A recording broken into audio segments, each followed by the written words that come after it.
Muito boa noite a todos. Boa noite. Que a paz e a luz do divino amigo e mestre de todas as horas, Jesus, nos envolva, nos inspire e conduza nossas reflexões, o nosso encontro dessa noite. Eu estou muito feliz também de estar aqui, muito bom poder estar nessa casa, que fiquei um pouco surpreso quando cheguei, mas depois eu vou voltar nisso. Quando o nosso irmão aqui abriu a página do Evangelho segundo o Espiritismo para fazer a leitura e leu a frase, o trecho do Evangelho, mas ide antes as ovelhas desgarradas, as ovelhas perdidas da casa de Israel, eu me lembrei fiz algumas conexões com o tema dessa noite, né? Mudanças e renovação. Porque eu me lembrei do livro Paulo e Estevão, psicografado por Francisco Cândido Xavier, do Espírito Emmanuel. Um livro que conta a história da trajetória espiritual, da trajetória de Saulo de Tarso, ao se tornar o grande apóstolo Paulo. E de outros trabalhadores que conviveram com ele, que estiveram com ele e que participaram dessa grande trajetória luminosa de Paulo pela terra. Mas por que eu me lembrei dele? Por que eu me lembrei do livro? Porque Paulo de Tarso, aliás, Saulo de Tarso, antes de mudar de nome, tornar-se Paulo, era um homem extremamente rígido, orgulhoso, muito valoroso, muito dedicado às suas causas, à sua religião, ao judaísmo, às leis de Moisés, profundamente dedicado, com muitas virtudes, com muitos valores já cultivados em si. Um homem que não se entregava, mesmo na juventude, nunca se entregou àqueles momentos que tradicionalmente a juventude acaba experienciando, vivenciando. Saulo jamais se permitiu licenciosidades. E, no entanto, era uma pessoa orgulhosa, rígida, inflexível nos seus pontos de vista. E ao entrar na casa do caminho para conhecer os cristãos, para ouvir o que falavam aqueles cristãos que, na sua visão, tanto se diferenciavam da experiência do judaísmo, tão diferente eram, no seu entendimento, das leis de Moisés, ao adentrar, a primeira expressão do Evangelho, a primeira expressão sobre o Cristo que Saulo vai ouvir é exatamente essa frase.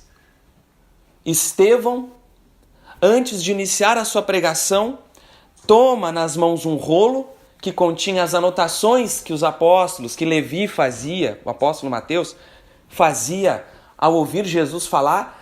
Eles anotavam. Então Estevão toma das mãos, abre e lê esse trecho antes de começar a sua fala. E essa frase, aquele instante, é um instante em que inicia uma profunda jornada de transformação, de intensas mudanças e renovações na vida de Saulo. Aquela rigidez, aquele fervor, aquela estagnação mesmo nos seus pontos de vista, seriam intensamente trabalhados por circunstâncias da vida, por sentimentos, por trabalhos interiores,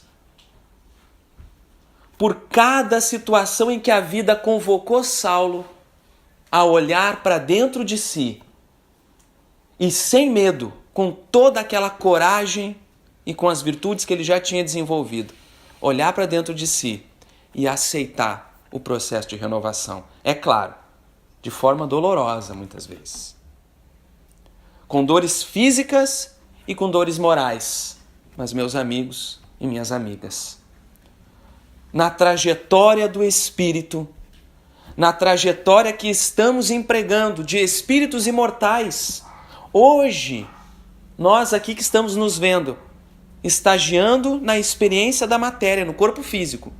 Os desencarnados que aqui estão, também na experiência da sua renovação, da flexibilização dos seus pontos de vista, entendendo que na vida há diferentes formas de compreender, há diferentes caminhos que cada um de nós segue, já seguiu e seguirá. Se nós nos tornarmos rígidos e inflexíveis, a vida nos dobrará. Então é uma escolha que podemos fazer.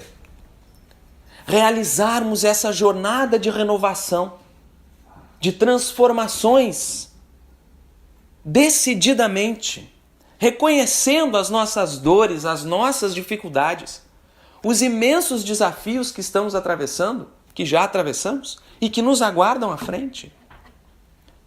Mas, tomando dos conhecimentos que já nos chegam, das experiências que já vivenciamos, nesta reencarnação e em outras tantas experiências que trazemos gravadas dentro de nós. Tendências que nós identificamos e que nós, com os conhecimentos da doutrina espírita, com as lições do Evangelho, começamos a perceber que talvez não sejam tão adequadas, que já não combinem tanto conosco. Que se nós tomamos a decisão de aproximar a nossa vivência dos postulados do Evangelho, dos postulados da doutrina espírita, há certas atitudes que já não combinam conosco. E nós somos convidados a essa jornada de transformação. Hoje, não somos mais os mesmos de ontem. Aliás, desde que entramos por essa porta, já não somos mais os mesmos. Disse que voltaria a falar sobre a minha surpresa ao chegar aqui hoje, porque eu estive aqui quando a casa foi inaugurada. Foi no início do ano, não foi? Janeiro.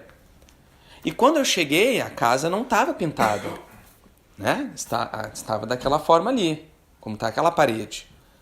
Não tinha o piso no chão, acho que, se não me engano, não tinha a cerca ali na frente. E quando eu cheguei, eu já pensei logo no tema: mudanças e renovação. Tem muitas coisas modificadas, renovadas, transformadas. Assim também somos nós. Assim também somos nós. Talvez, para quem convive toda semana, todos os dias passando aqui, as mudanças não tenham sido tão perceptíveis. Elas foram acontecendo e fomos vendo aos poucos. Mas e para quem fica um longo tempo, nós percebemos o quanto a mudança aconteceu também conosco. Ainda mais quando nós nos abrimos para a mudança, para a renovação. Quantas vezes nós ouvimos, se não ouvimos, talvez precisemos pensar sobre isso. Nossa, mas você está tão mudado. Alguém que fica um tempo sem conviver conosco. Pode ser que a mudança às vezes seja para pior. Pode acontecer. A gente atravessa períodos difíceis, desafiantes. Mas em atravessando esse período é importante que nós possamos, buscando o auxílio da fé, buscando o amparo de corações amigos que caminham ao nosso lado, o auxílio, a ajuda para atravessar esses momentos e, ainda que eles sejam muito difíceis, desafiadores, dolorosos, crescer com eles. Engrandecer-nos. A irmã também falou que a casa ainda está em obras, em transformações. E aí eu me lembrei de outra situação. Em 2016, tive a alegria de conhecer a cidade de Petrópolis. lá no Rio de Janeiro. Fui visitar alguns amigos, e aí um amigo disse assim, tem uma missa, que acontece às 7 da manhã, se não me engano era domingo. E é numa capela linda, no meio da natureza. Mas eu queria te levar lá porque as freiras, elas cantam a missa toda, é uma missa toda cantada, é linda, belíssima. E aí ele disse, eu sou amigo de uma delas, ela sabe que nós somos espíritas e vamos lá por causa das músicas e das vibrações que acontecem. Quando acaba a missa a gente conversa e tal. Eu disse, vou contigo, vamos lá. E aí fui. E 7 horas da manhã. E aí quando cheguei à capela, belíssima, linda. E no entanto, lá no fundo, o altar, né, aquela coisa, com umas pinturas lindas assim, simples, nenhum luxo, muita simplicidade, mas aquela pintura ao fundo. E as paredes, né, dessa forma assim, todas de forma rústica, somente no cimento assim. Eu achei curioso aquilo, mas... né? Quando acabou a missa, belíssima, os cantos, as músicas que nos envolvem o coração, o sentimento, né? Aquela coisa belíssima. Fomos conversar com as freiras e conversamos com uma delas que exercia um papel de liderança ali. E ela foi nos explicar por que a capela era daquele jeito. Ela disse assim, o nosso padre, quando construiu, ele fez questão de deixar as paredes assim para que nós lembremos que nós não somos seres prontos, que nós também estamos em construção constante. Nossa Senhora. Para que toda vez ao entrarmos aqui lembremos que nós não estamos prontos, não estamos acabados, estamos em construção. E aí o que a gente fala para ela, né? Então quando a gente olha a parede ali, as janelas, nós podemos lembrar. Nós estamos em construção. Nós somos seres numa trajetória evolutiva. Estamos, às vezes, tem dias em que nós nos sentimos... Quem nunca se sentiu um dia assim, derrotados? Estou me sentindo fracassado hoje.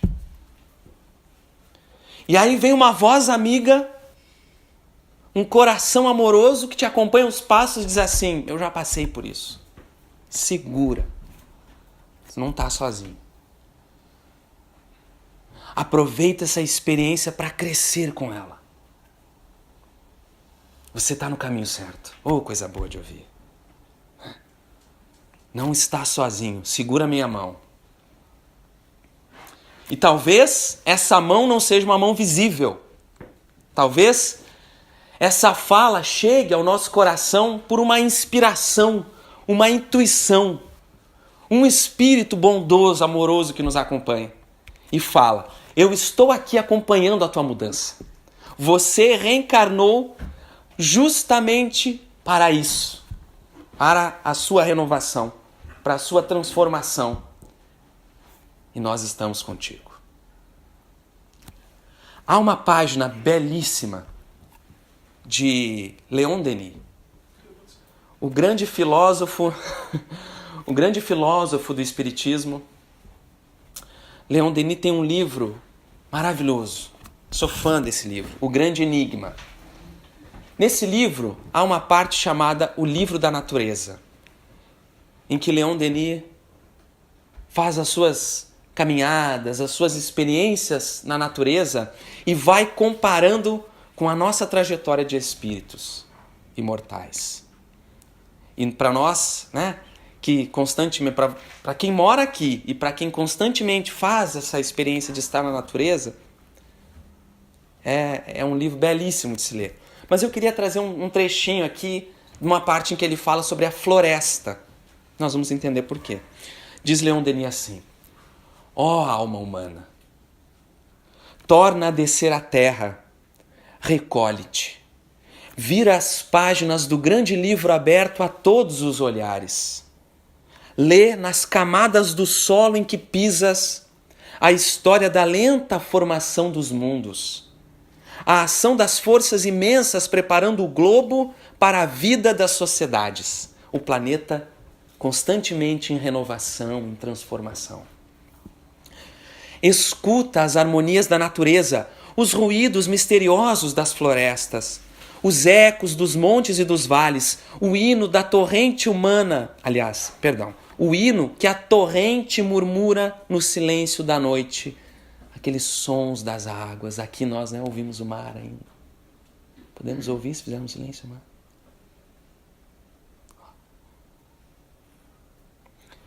Por toda parte retine o cântico dos seres e das coisas, a vida ruidosa, o queixume das almas que sofrem ainda, qual se permanecessem aqui e fazem esforços para se libertar da ganga material que as estreita. Pequena fonte, diz ele, pequena fonte, pequeno regato, amigo dos filósofos e dos pensadores, vós me falais da outra margem, para a qual eu me encaminho em cada segundo. Todos nós nos encaminhamos a cada segundo para essa outra margem. E me recordais que tudo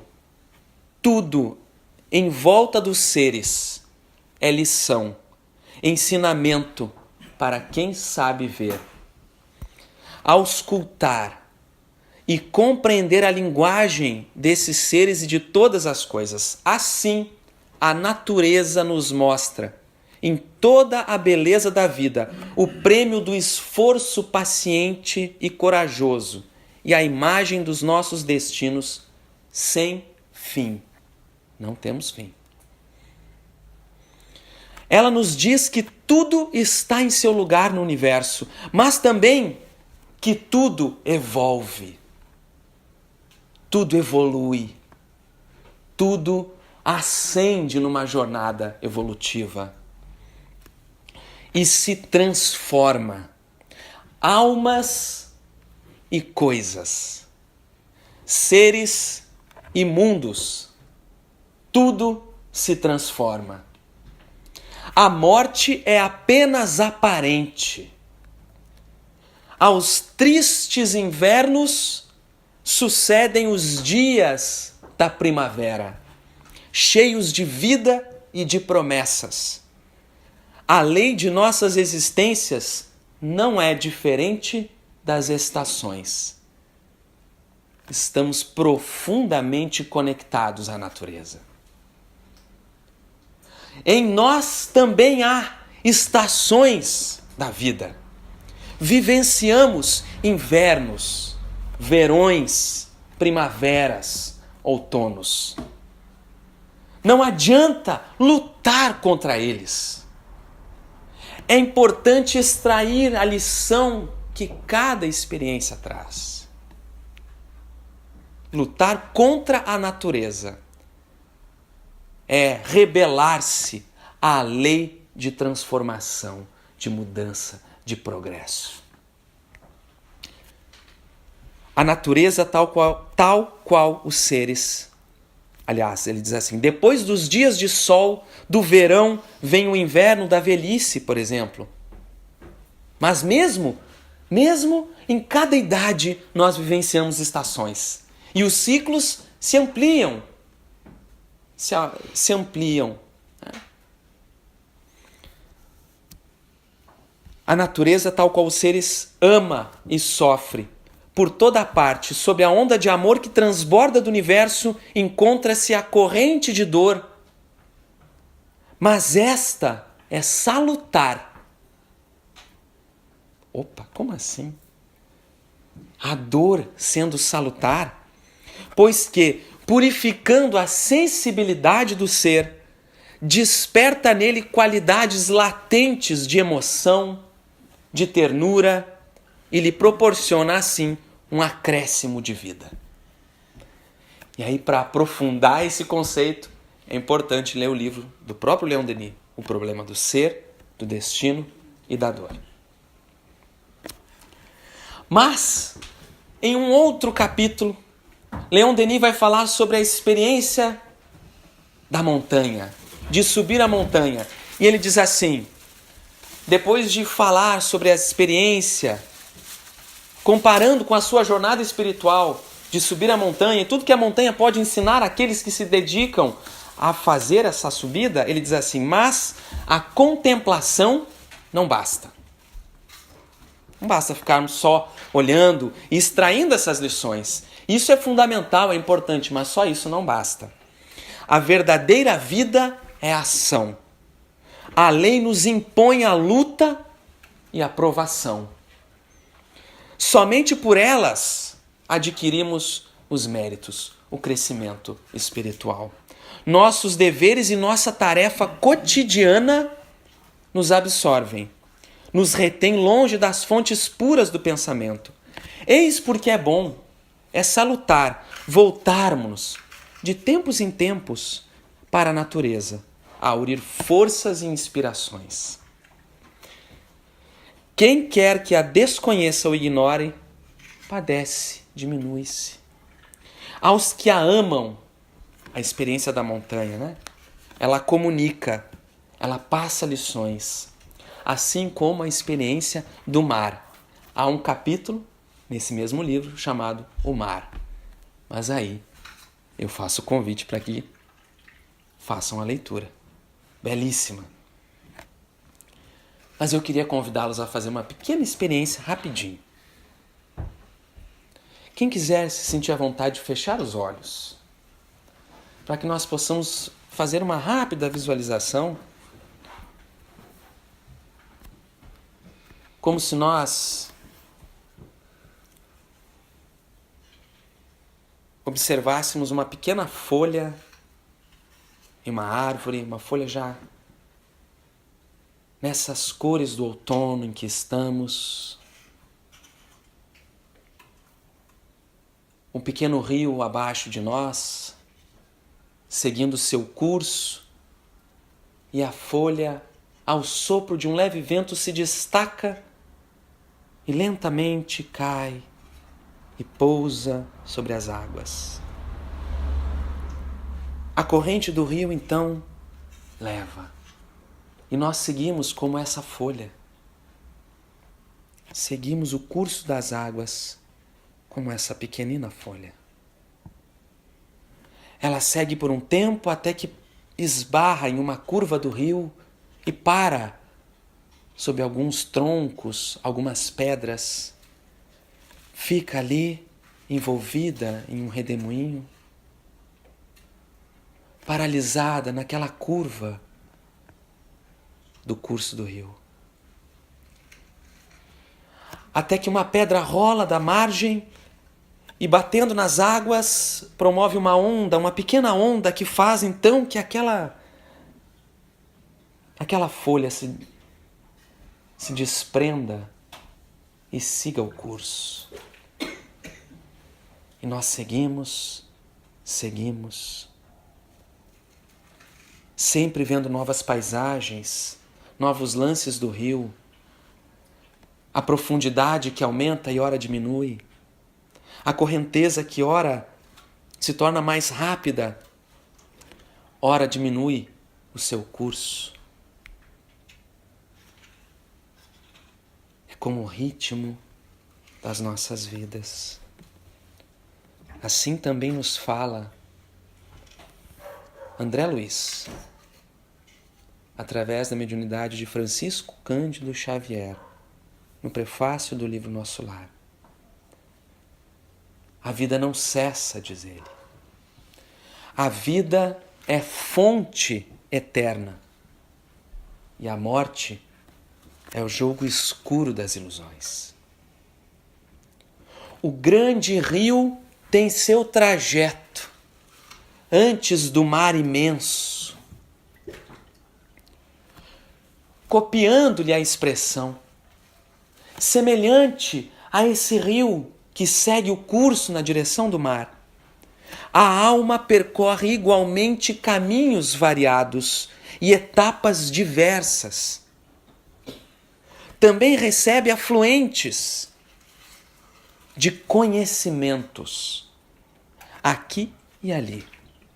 Avoluma-se em expressão e purifica-se em qualidade, antes de encontrar o oceano eterno da sabedoria. Assim como o rio, nós vamos ganhando em conhecimento, em sabedoria, em experiência, vamos avolumando a nossa capacidade espiritual e vamos seguindo. Fechar os olhos do corpo físico é operação simples demais. Trocar a roupa física, trocar de corpo físico, não decide o problema fundamental da iluminação. Como a troca de vestidos ou de roupas, nada tem que ver com as soluções profundas do destino e do ser. Ó, caminhos das almas, misteriosos caminhos do coração. É imprescindível percorrer-vos antes de tentar a suprema equação da vida eterna. É indispensável viver o vosso drama, o drama de cada um. Conhecer-vos detalhe a detalhe, no longo processo do aperfeiçoamento espiritual. Seria extremamente infantil a crença de que o simples baixar do pano, deixar o corpo físico, resolvesse transcendentes questões do infinito. Uma existência é um ato. Um corpo, uma veste. Um século, um dia. Um serviço, uma experiência. Um triunfo, uma aquisição. E uma morte. Um sopro renovador. Quantas experiências, quantos corpos, quantos séculos, quantos serviços, quantos triunfos, quantas mortes necessitamos ainda. É preciso muito esforço da criatura humana para ingressar na escola, na academia do Evangelho do Cristo. Ingresso que se verifica quase sempre de maneira estranha. Ele só. O estudante, o discípulo, só. Na companhia do Mestre. Efetuando o curso difícil. Recebendo lições sem cátedras visíveis. Sem salas de aula. As lições em cada circunstância da vida.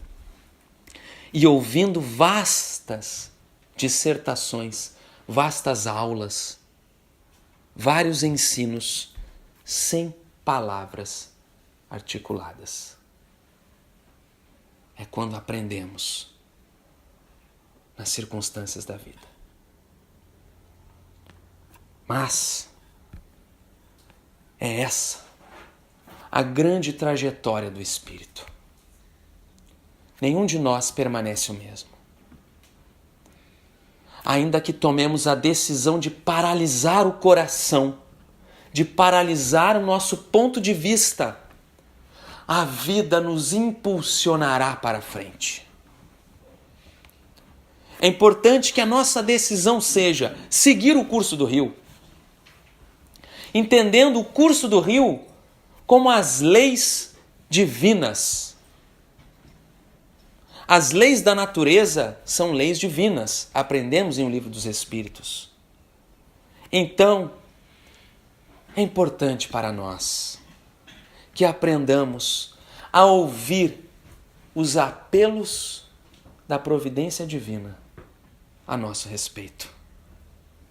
Que sigamos o curso dessas águas, dessas renovações, sem medos. Ou melhor, ainda que com medo, ainda que temerosos, assustados ante as mudanças que se apresentem, sigamos em frente. É natural que sintamos medo. É natural que nos assuste a experiência nova, desafiadora, que nos conclama a mudar intensamente o nosso interior. É natural. Quem não se assusta com isso? Mas amanhã ressurgiremos renovados, em uma versão profundamente melhorada. A cada novo dia, avançando, ascendendo, escalando uma jornada de subida espiritual. Então, que nós façamos, decididos, sabendo que não estamos sozinhos. Caminhamos todos juntos nessa jornada. Que nós possamos sempre nos olhar e reconhecer as nossas mudanças. E reconhecer que elas fazem parte da vida. Que o nosso corpo também é uma lição. Se transforma constantemente. A própria experiência na matéria já nos fala dessa lei de renovação, de transformação. Renascemos na infância e o nosso corpo vai atravessando mudanças. Como que num convite a gravar no mais profundo do nosso ser espiritual a necessidade da mudança constante. Então sigamos. Sigamos em frente com o Cristo, com os benfeitores espirituais, com fé e muita esperança sempre. Eu agradeço muito a atenção de todos e passo para a gente fazer o encerramento. Foi muito bom ter estado aqui.